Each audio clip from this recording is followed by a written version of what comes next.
Story शुरू करने से पहले मैं आप सबसे एक रिक्वेस्ट करना चाहता हूँ कि प्लीज मेरे चैनल को सब्सक्राइब करें, वीडियो पसंद आए तो वीडियो पे लाइक करें और जितना हो सके अपने फ्रेंड्स को शेयर करें। इससे मेरे चैनल को सपोर्ट और आपका प्यार मिलेगा, सो प्लीज कंसिडर इट।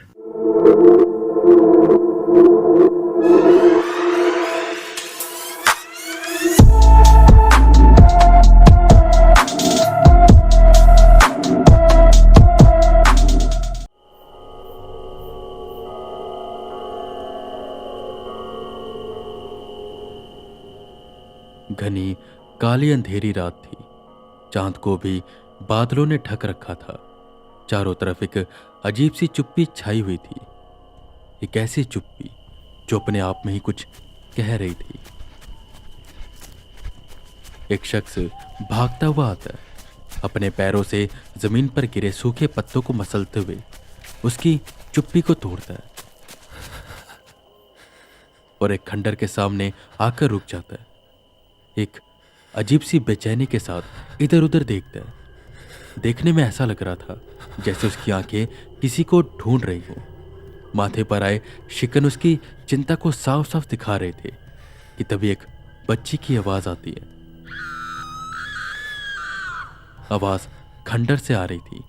वो शख्स बिना कुछ सोचे सीधा अंदर चला जाता है। चमगादड़ों का एक झुंड उसके पास से गुजरता है, पर इसका उस पर कोई असर नहीं होता। उसकी आंखें उस बच्ची को खोज रही थी।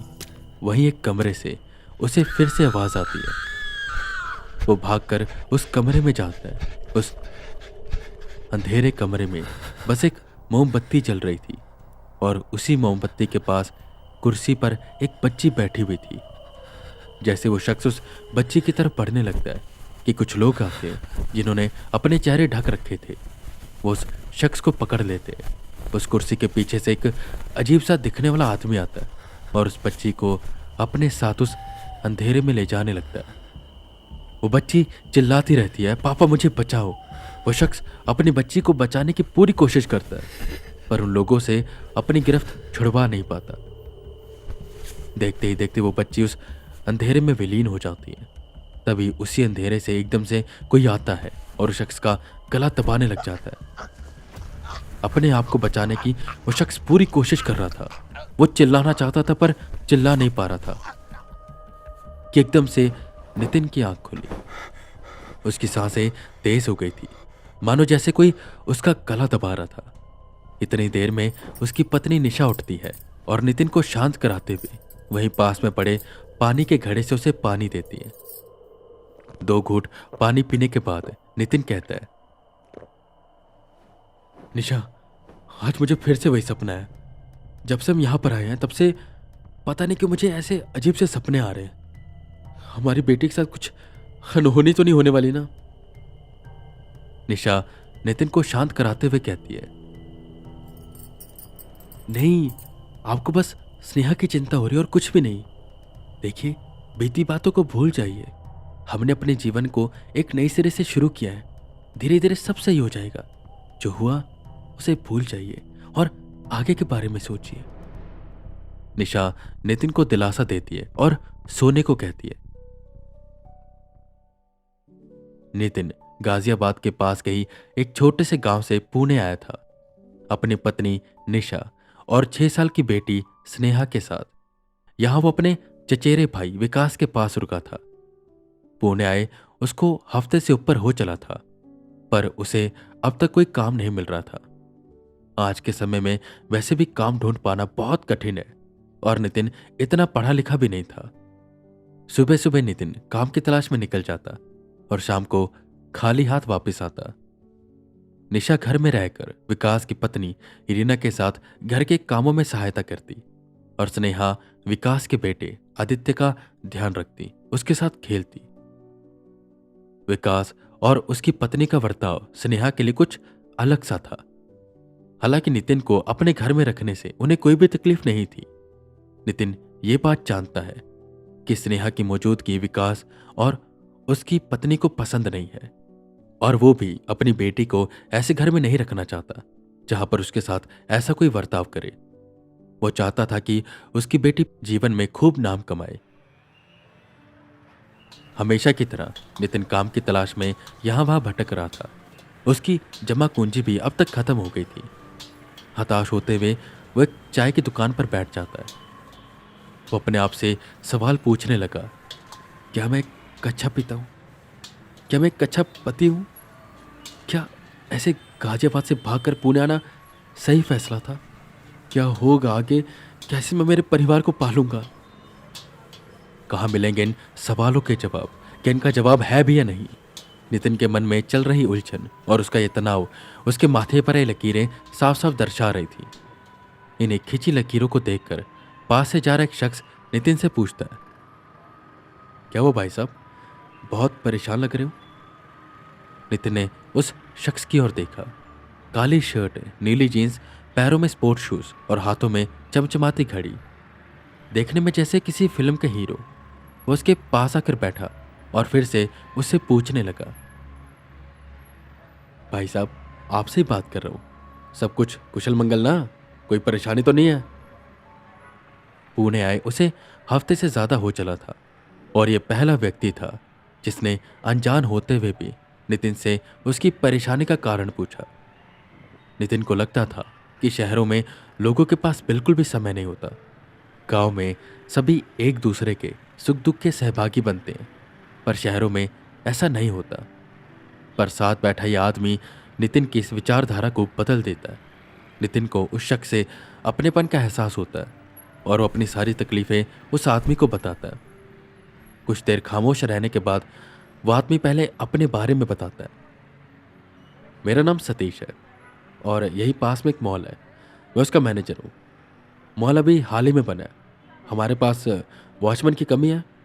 अगर तुम चाहो तो तुम वहाँ पर काम कर सकते हो। तुम्हारी तनख्वाह रहेगी 8,000 रुपये और रहने के लिए तुम्हें कमरा भी मिलेगा जो कि मॉल के पीछे ही है। तो तुम्हें आसानी रहेगी। बताओ, करोगे काम? सतीश की बात सुनकर एक पल को नितिन को यकीन ही नहीं हुआ।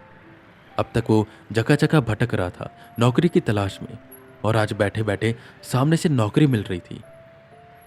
सच कहा है किसी ने, भगवान के घर में देर है पर अंधेर नहीं। सतीश नितिन के कंधे पर हाथ रखते हुए कहता है, क्या हुआ, करोगे कि नहीं? नितिन ने ज्यादा कुछ ना सोचते हुए बस इतना कहा, हाँ साहब, करूंगा। ये सुन सतीश कहता है, तो बस ठीक है, कल आ जाना, मैं मॉल में ही रहूंगा। इतना कहकर सतीश उसे मॉल का पता देता है और वहां से चला जाता है। नितिन की खुशी का कोई ठिकाना नहीं था। बचे कुछ पैसे से वो घर में मिठाई लेकर जाता है।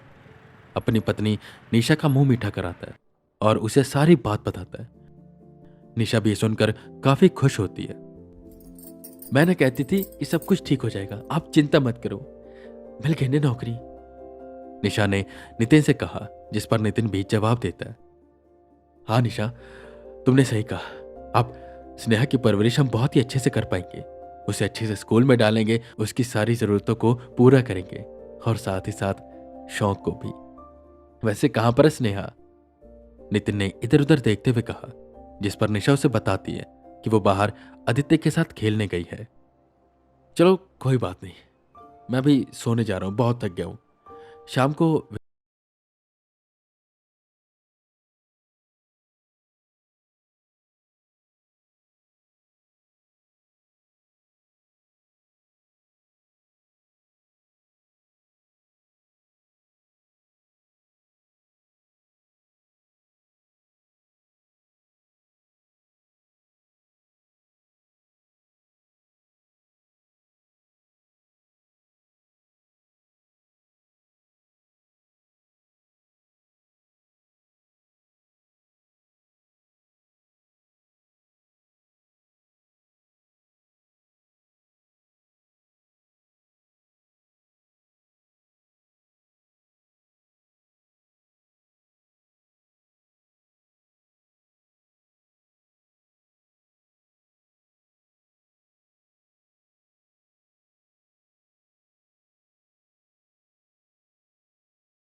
अगले दिन नितिन अपने सामान और छोटे से परिवार के साथ उस मॉल के पास पहुंचा।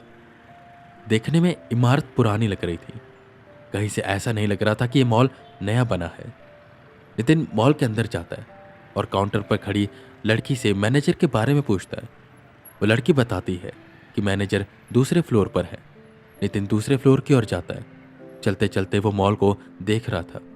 मॉल बाहर से देखने में काफी पुराना लग रहा था, पर अंदर से ऐसा लग रहा था जैसे बिल्कुल नया हो। ज्यादा लोग नहीं थे वहां, जिससे पता लग रहा था कि यहाँ ग्राहकी अभी कम है। शायद बाहरी इमारत से लोग इसे जज कर लेते, इसलिए अंदर नहीं आते।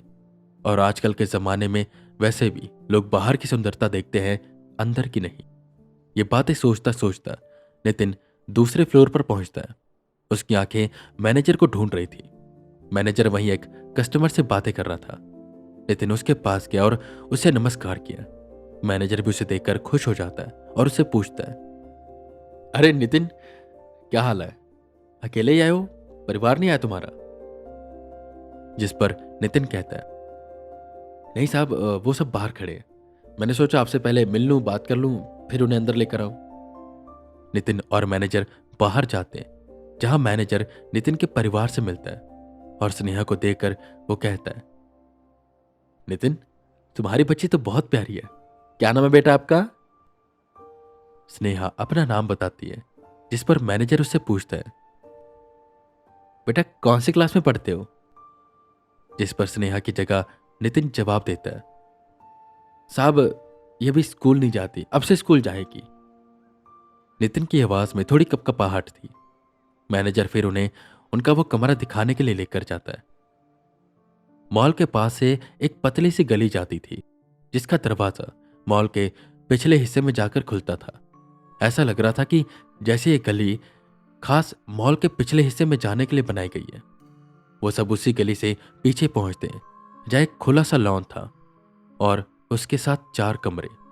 उन 4 कमरों में से 2 कमरे खुले हुए थे और 2 बंद। सतीश उन्हें सबसे आगे वाले कमरे के पास लेकर गया और उसने उसका दरवाजा खोला।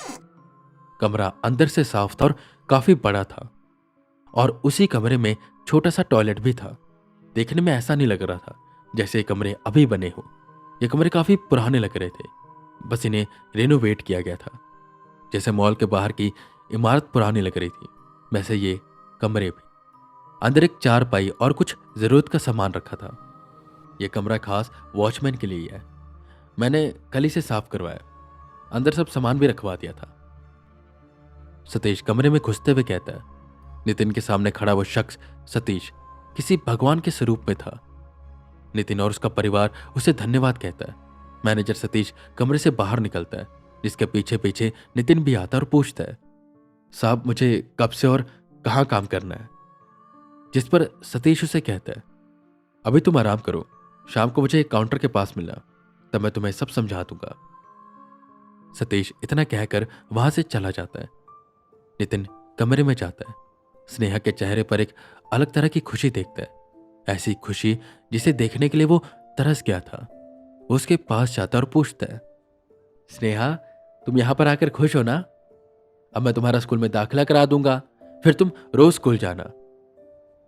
निशा पीछे से हंसते हुए आती है और कहती है, हाँ रोज स्कूल जाना, रविवार को भी। जिस पर वो तीनों हंसने लग जाते हैं। इतना खुलकर वो तीनों बहुत समय के बाद हंसे थे। नितिन मन ही मन यह प्रार्थना कर रहा था कि उसकी इस खुशी को किसी की भी नजर न लगे और वो हमेशा इसी तरह खुश रहे।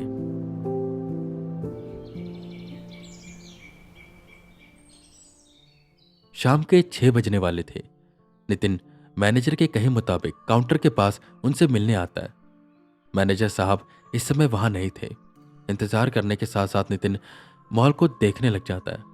उसके मन में ये बात खटक रही थी कि अंदर से तो मॉल नया लग रहा है, पर बाहर से पुराना क्यों?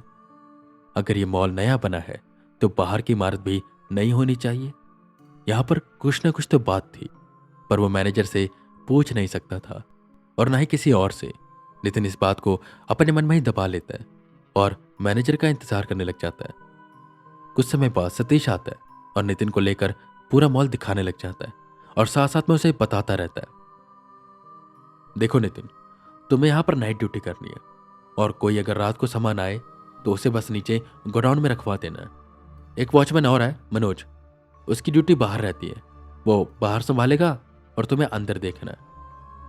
इतना कहकर उन्होंने व्यंग करते हुए नितिन से कहा। अच्छा एक बात बताओ नितिन, तुम्हें अंधेरे से डर तो नहीं लगता ना? नितिन ने निडरता से कहा। अरे साहब, क्या बात कर रहे हैं आप? हम गांव में पले बड़े हैं, रात को खेतों में पानी डालने अकेले ही जाते थे और उसकी रखवाली करते थे, और ये भूत प्रेत कुछ भी नहीं होता, मुझे नहीं डर लगता इन सब चीजों से। मैनेजर हंसते हुए सर हिलाता है और बाकी की जगह दिखाकर वहां से चला जाता है। नितिन की ड्यूटी 8 बजे से थी और मैनेजर के जाते जाते 8 बज चुके थे। जो वॉचमैन दिन में ड्यूटी करता था वो चला गया और नितिन उसकी कुर्सी पर जाकर बैठ गया। लोगों की भीड़ कम होती गई और कर्मचारी भी चले गए। अब नितिन उस पूरे मॉल में अकेला ही बचा। रात के 11 बज रहे थे। चारों तरफ सन्नाटा छाया हुआ था। बस एक नितिन जहां बैठा था वहीं की बत्ती जल रही थी, बाकी सब बंद थी। हल्की हल्की रोशनी खिड़कियों से चांद की आ रही थी, जिसे नितिन मॉल के अंदर कुछ कुछ भाग देख पा रहा था, पर कुछ भाग अंधेरे में खोए हुए थे। नितिन उठता है और टॉर्च की मदद से उन अंधेरे में कहीं कुछ हो तो नहीं रहा, ये देखने के लिए आगे बढ़ता है। वो पूरे मॉल का एक राउंड लगाता है। उसे बीड़ी पीने की लत थी, पर मॉल के अंदर बीड़ी पी नहीं सकता था, तो बाहर जाता है, जहां गेट पर उसे मनोज बैठा हुआ दिखाई देता है। आधी नींद में खोया मनोज नितिन को नमस्कार करता है। नितिन उसके पास जाता है और हालचाल पूछता हुआ उसकी ओर एक बीड़ी करता है। मनोज को भी बीड़ी पीने की लत थी। वो एक बीड़ी उस पंडल में से निकालता है जिसमें बस 4-5 बीड़ी बची थी। नितिन माचिस की तीली से पहले अपनी बीड़ी जलाता है और फिर मनोज की। बीड़ी पीते पीते वो इधर उधर की बातें करने लग जाते हैं। ऐसी बातों बातों में वो एक दूसरे के बारे में जानने लग जाते हैं। तुम यहाँ इन कमरों में क्यों नहीं रहते? एक कमरा और पड़ा है, ले लो उसे। नितिन मनोज से पूछता है, जिस पर मनोज कुछ हिचकिचाता है और कुछ देर शांत रहने के बाद कहता है, नहीं नहीं, अभी मैं जहां पर हूं ठीक हूं, और बात को बदल देता है। नितिन ये बात समझ जाता है कि ये कुछ न कुछ छिपाने की कोशिश कर रहा है। नितिन की बीड़ी खत्म होने को आई थी। वो जमीन पर उसे गिराकर पैरों से रौंद देता है और वापस मॉल के अंदर चला जाता है। नितिन पूरे मॉल में इधर उधर घूमता रहता है। अपना काम पूरी निष्ठा और ईमानदारी से कर रहा था। सुबह के 8 बज जाते नितिन ड्यूटी खत्म करके अपने कमरे में पहुंचता है। निशा खाना बना रही थी और स्नेहा आराम से सो रही थी। नितिन नहाने के लिए चला जाता है। वो नहाकर जैसे आता है तो देखता है कि स्नेहा भी जाग चुकी है। जमीन पर बैठते हुए नितिन स्नेहा से कहता है, स्नेहा जल्दी तैयार हो जाओ, आज चलेंगे हम स्कूल तुम्हारा दाखिला करवाने। इसे सुनकर स्नेहा बहुत खुश हो जाती है और भागकर तैयार होने के लिए चली जाती है। निशा नितिन को खाना परोसती है और कैसे रही ड्यूटी ये पूछती है। नितिन खाना खाते हुए सारी बात बताता है। निशा फिर स्नेहा को तैयार कराने के लिए चली जाती है। प्यारी सी स्नेहा गुलाबी रंग की फ्रॉक में, बालों में भी उसने उसी कलर का हेयर बैंड पहना हुआ था और पैरों में एक प्यारी सी सैंडल। देखने में वो किसी प्यारी सी गुड़िया की तरह लग रही थी। नितिन उसे गोद में उठाता और कहता है, अरे वाह, आज तो मेरी बेटी गुड़िया लग रही है, गुड़िया। प्यारी सी मुस्कान स्नेहा के चेहरे पर आती है, जो उसकी मासूमियत पर सोने पर सुहागा का काम करती है। नितिन स्नेहा को लेकर उसी गली से जो मॉल के साथ लगती थी वहां से बाहर निकलता है। वहीं मैनेजर सतीश अपनी मोटरसाइकिल खड़ी कर रहा था। नितिन उसके पास जाता है, उसे नमस्कार करता है। मैनेजर नितिन से उसके काम की पहली रात के बारे में पूछता है और फिर स्नेहा को देखता है। उसे देखकर ऐसा लग रहा था जैसे किसी ने गुड़िया के अंदर जान डाल दी है। बेटा, पापा के साथ तैयार होकर कहाँ जा रहे हो, घूमने? उसने झुकते हुए स्नेहा से पूछा, जिस पर स्नेहा बड़े प्यार से कहती है, नहीं अंकल, पापा के साथ स्कूल जा रही हूं। मैनेजर सुनकर काफी खुश होता है और कहता है, अरे वाह, खूब अच्छे से पढ़ाई करना। जिसका जवाब स्नेहा प्यारी सी मुस्कान से देती है। फिर मैनेजर अपनी जेब से कुछ पैसे निकालता है और नितिन को देते हुए कहता है, नितिन, ये लो, किसी अच्छे से स्कूल में दाखिला करवाना है इसका, ठीक है? पहले तो नितिन पैसे लेने से इनकार कर देता है, पर मैनेजर के इतने आग्रह करने के बाद वो पैसे ले लेता है और मैनेजर का धन्यवाद करता है। रास्ते में जाते जाते नितिन यही सोच रहा था कि कितने अच्छे स्वभाव के हैं मैनेजर साहब। आज के समय में कहाँ मिलते हैं ऐसे लोग। मॉल से थोड़ी दूरी पर एक स्कूल था जहां पर उसने स्नेहा को दाखिला दिलवा दिया। स्नेहा बेहद खुश थी और यह खुशी देखकर नितिन की सारी चिंता एक पल के लिए समाप्त सी हो गई। वो स्नेहा को लेकर वापस से घर आता है और सो जाता है क्योंकि उसे रात की ड्यूटी पर वापस जाना था। आई होप आपको एपिसोड पसंद आया होगा। ये हमारी इस ऑडियो बुक द सर्कस का पहला चैप्टर है जिसका नाम था जिंदगी एक संघर्ष, जिसमें हमने जाना नितिन के बारे में, उसकी बेटी स्नेहा के बारे में और उसकी पत्नी निशा और उस मैनेजर के बारे में। इस एपिसोड में हमें पता चलता है कि नितिन को कैसे उस मॉल में सिक्योरिटी गार्ड की जॉब मिलती है। पर एक सवाल नितिन के मन में था, जो सवाल शायद आपके मन में भी है, कि वो मॉल बाहर से पुराना लगता है पर अंदर से नवा, ऐसा क्यों? इसका जवाब हमें मिलेगा अगले एपिसोड में। और उस एपिसोड को मिस ना करने के लिए हॉरर टेप पॉडकास्ट को फॉलो जरूर करें। आगे के एपिसोड के अपडेट जानने के लिए हमें इंस्टाग्राम पर फॉलो करें। आईडी है एक कहानीकार, लिंक आपको डिस्क्रिप्शन में मिल जाएगा। और हाँ, ये ऑडियो बुक बहुत ही लंबी होने वाली है और इसमें बहुत ही मज़ा आने वाला है। प्लीज़ जितना हो सके सपोर्ट करें, इसे शेयर करें और अपने फीडबैक तो ज़रूर दें। प्लीज़ आप चाहे तो मैं मेल कर सकते हैं connect@trs@gmail.com पर। फीडबैक ज़रूर दीजिए क्योंकि मेरे लाइफ का अब तक का सबसे बड़ा प्रोजेक्ट है। आई होप आपको आज का एपिसोड पसंद आया है। मैं मिलूंगा आपको अगले एपिसोड के साथ, तब तक के लिए बने रहें हमारे साथ और सुनते रहें हॉरर टेप।